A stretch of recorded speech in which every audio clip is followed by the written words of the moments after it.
Welcome to the video lectures on course Radiation and Microwave Techniques. We are going through unit number 4, that is passive microwave components, and this is the last lecture of unit 4 which is based on directional coupler. Let's see what are the contents related to directional coupler that we are going to see in this video. First we will go through learning outcome, then we will see the directional couplers construction, then the properties of directional coupler, performance parameters and two-hole directional coupler, as well as we will go for the derivation of S matrix also. Coming to the learning outcome, after completion of this lecture, the students will be able to understand the directional coupler and also know its properties, and they will be able to derive the S matrix for directional coupler. So let's start with this lecture, that is starting with directional coupler. What is a directional coupler? Basically a directional coupler, it is a device that samples a small amount of microwave power for the measurement purpose. The power measurement includes incident power, reflected power, the voltage standing wave ratio values, etc. So directional coupler, it is a 4-port waveguide junction consisting of a primary waveguide and a secondary auxiliary waveguide. So as you can see in the figure, there is a port 1, port 2, port 3 and this is the port 4, where this is the primary waveguide and this is the secondary or the auxiliary waveguide. In this way the directional coupler is constructed. Directional coupler, it can be of two types, that is unidirectional and bidirectional. So what is unidirectional directional coupler? It is used for measurement of only the incident power, and the bidirectional coupler is used for measurement of both incident as well as the reflected power. In the figure you can see at port 1 there is the incident power which is denoted with Pi, and at port 2 we are having received power which is denoted with PR, and at port 3 there is a back power which is denoted with PB, and to the port 4 we have the forward power which is denoted with PF.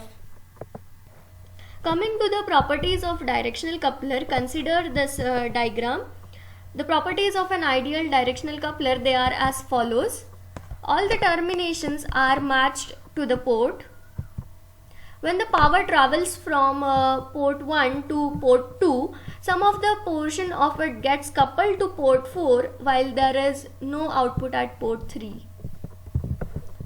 As it is a bidirectional coupler, when the input is provided from port 1, the signal goes to port 2 and some of portion is get coupled to this port 3 and there is no output at port 4.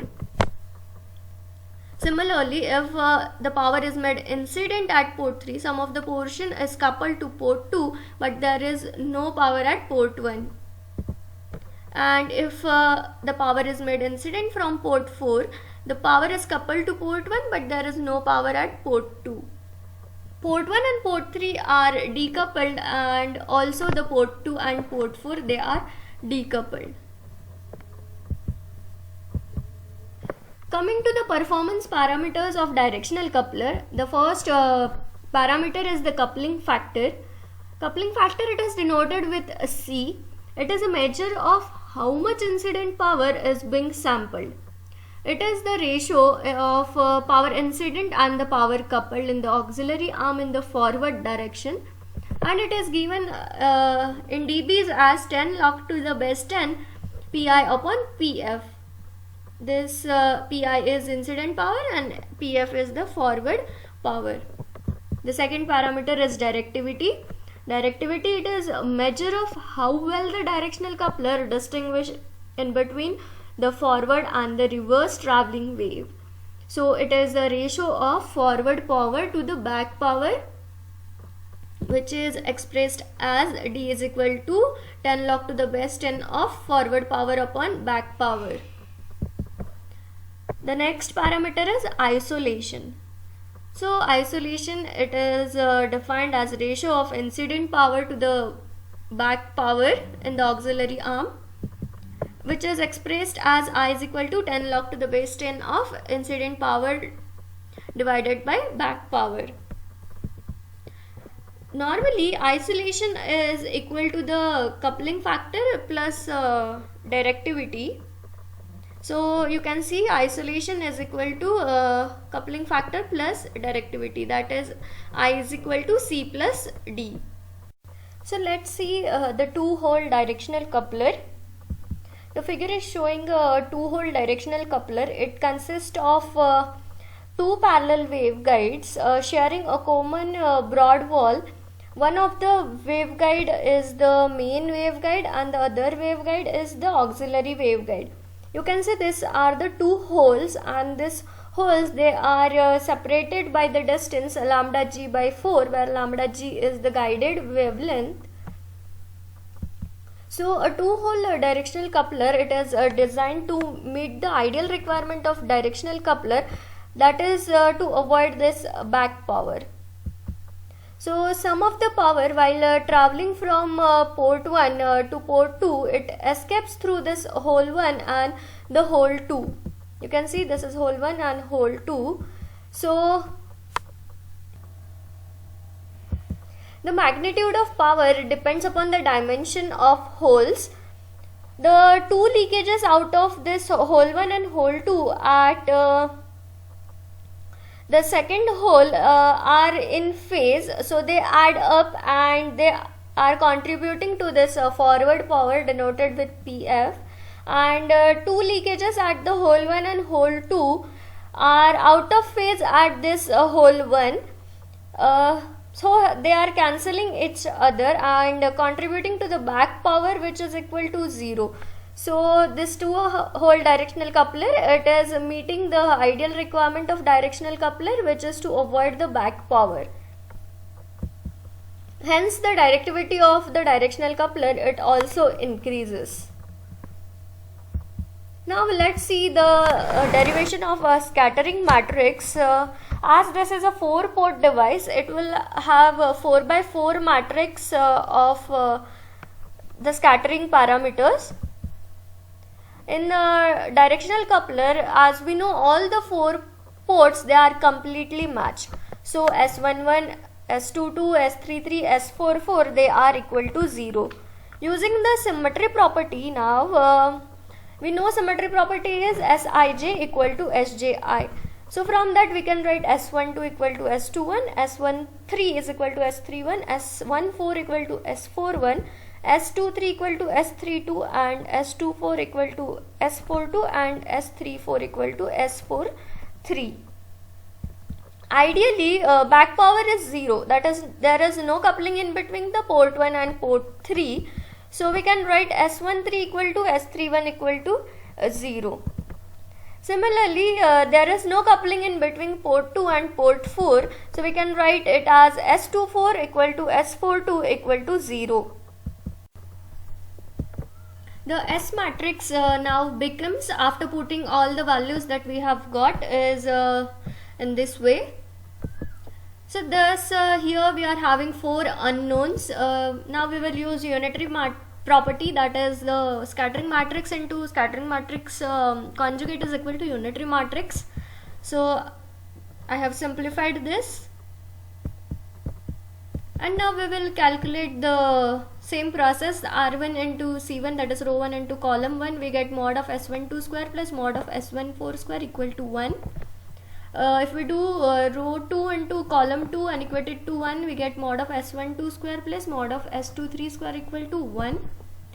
Then row 3 into column 3 multiplication, we get mod of S23 square plus mod of S34 square equal to 1. And row 4 into column 4, it yields us with mod of S14 square plus mod of S34 square equal to 1.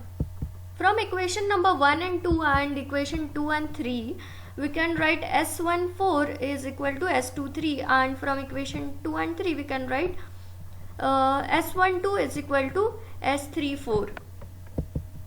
And now we will use orthogonal property, and we will do the multiplication of row 1 and column 3. Row 1 and column 3, we get S12 into S23 conjugate plus S14 into S34 conjugate equal to 0. Now let's assume S12 is real and it is a positive number which is P. So S12 we know is equal to S34, so it will be also equal to P. Equation number 5, after putting this values, it becomes P into S23 conjugate plus S23 into P equal to 0. So here we have brought this P common, we get P into S23 conjugate plus S23 equal to 0. As we know, this P is not equal to 0, S23 conjugate plus S23 is equal to 0, and if we consider S23 is equal to JQ, the S23 conjugate will be minus JQ. That is S23, it must be imaginary. So we have S14 equal to S23, that will be equal to JQ. We have S12 equal to S34, which is equal to P. So we know the S matrix of the directional coupler was this that we have obtained previously, and that there were 4 unknowns and the values of those unknowns that we have held here. Just we will put S12 equal to P, S14 equal to JQ, S23 equal to JQ, and S34 equal to JQ. So we will yield with this S matrix, and this is the scattering matrix with the scattering parameters of the directional coupler. Hope you have understood what we have discussed in this video lecture. We have started with the directional coupler, what is directional coupler, then what are its properties, what are its performance parameters, and then we have derived the scattering matrix for the directional coupler, and also we have gone through the 2-hole directional coupler also. Thank you.